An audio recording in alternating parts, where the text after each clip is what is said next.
దేవుని ఘనమైన నామానికి మహిమ కలుగును గాక. ప్రియులారా, మీరందరూ బాగున్నారా? మీరందరూ కూడా సంతోషంగా ఉన్నారని తలుస్తూ ప్రభు నామానికి మహిమ చెల్లిస్తూ ఉన్నాం. ప్రభు యేసుక్రీస్తు నామములో మీ అందరికీ వందనాలు. ఈనాటి దేవుని యొక్క వాగ్దానము, ఆశీర్వాదాన్ని మన జ్ఞాపకం చేసుకుంటూ పరిశుద్ధ బైబిల్ గ్రంథంలో నుంచి దీని యొక్క వాక్యాన్ని చదువుకుందాం.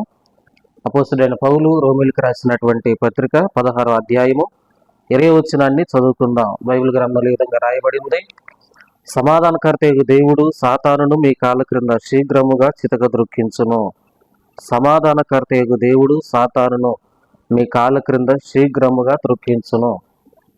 ఈ రోజున ఉదయం లేచిన మొదలుకొని మనం రాత్రి పడుకునే సమయం వరకు కూడా అపవాది మనుషుల మీద ఎంతగానో ఎన్నెన్నో కుయుతులు పన్నుతూ ఎన్నో శ్రమలకు, ఇబ్బందులకు గురి చేస్తూ, ఆ శ్రమల్లో, ఆ కష్టాల్లో, ఆ ఇబ్బందుల్లో మనము దేవుణ్ణి నిందించాలనేటువంటి ఆలోచన, దేవునికి దూరం అవ్వాలనేటువంటి తలంపు, దేవుని నిందించాలనేటువంటి తలంపు మరి అపవాది అయినటువంటి సాతానుకు ఉంటుంది. అయితే చాలా సందర్భాల్లో మనం సాతానికి భయపడతాం. సాతాను చేసేటువంటి ఆ కార్యాలకు మనం భయపడి మనం ఎన్నో విధాలుగా కృంగిపోతూ ఉంటాం. అయితే దేవుని యొక్క వాక్యం సెలవిస్తూ ఉంది, మనమే సాతానుని చితకుదురుకుతాం. ఈ శక్తిని ఎవరిచ్చారు? ఈ శక్తిని దేవుడు, పరముందున్నటువంటి మన తండ్రి అయినటువంటి దేవుడు ఆ శక్తిని మనకి ఇస్తా ఉన్నాడు. కనుక మనం ఏ విషయంలో కూడా సాతానికి భయపడాల్సిన పని లేదు. మనము దేవుని యొక్క శక్తిని ధరించాం. దేవుడు మనకు పిరికి ఆత్మనివ్వలేదు.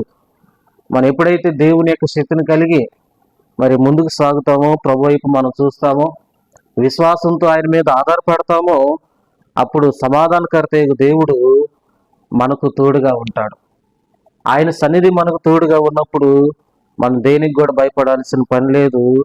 మన శక్తి సామర్థ్యం అయితే వాటి వలన మనం అపవాదిని ఓడించలేము, కానీ దేవుని యొక్క శక్తి సామర్థ్యాల వలన మన అపవాదిని ఎదిరించగలుగుతాం.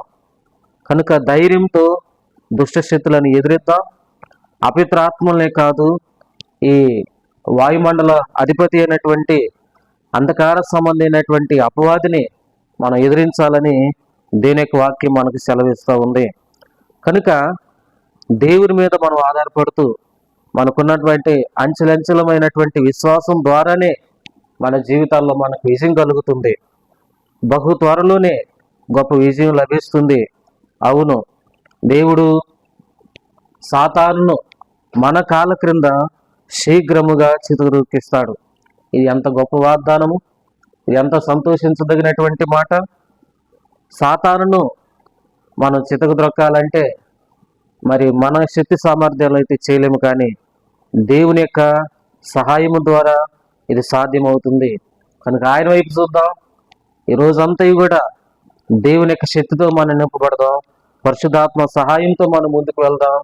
అప్పుడే మన జీవితంలో ఉన్నతమైనటువంటి మేలు పొందుకుంటాం. అటు కృపా సమాధానాలు దేవుడు ఈ దినవంతా కూడా మనకు తోడుగా ఉండి, ఈరోజు మనం చేసేటువంటి పనులన్నింటిలో కూడా ఆయన మనకు విజయాన్ని ఇచ్చి, మీ జీవితాల్లో ఏదైతే దేవుడు చేయాలని కోరుకుంటూ ఉన్నారో, ప్రార్థిస్తూ ఉన్నారో, అవన్నీ కూడా దేవుడు మీ జీవితాల్లో దేవుడు జరిగించును గాక.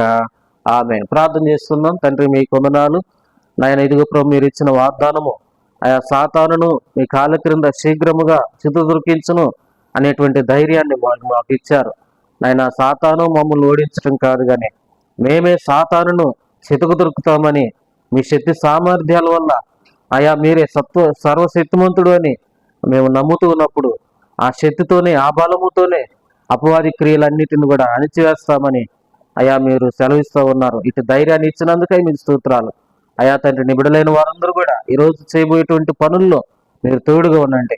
అన్ని విధాలుగా మేలుతో నింపండి, అన్ని విధాలుగా ఆశీర్వాదాలతో నింపండి. మీ సన్నిధిని వారికి తోడుగా ఉంచమని, దినదేవులతో వరదలు చేయమని యేసు నామములో ప్రార్థించున్నాను తండ్రి. ఆమేన్. దేవుడు మీకు తోడుగా ఉండి నడిపించును గాక. ఆమేన్.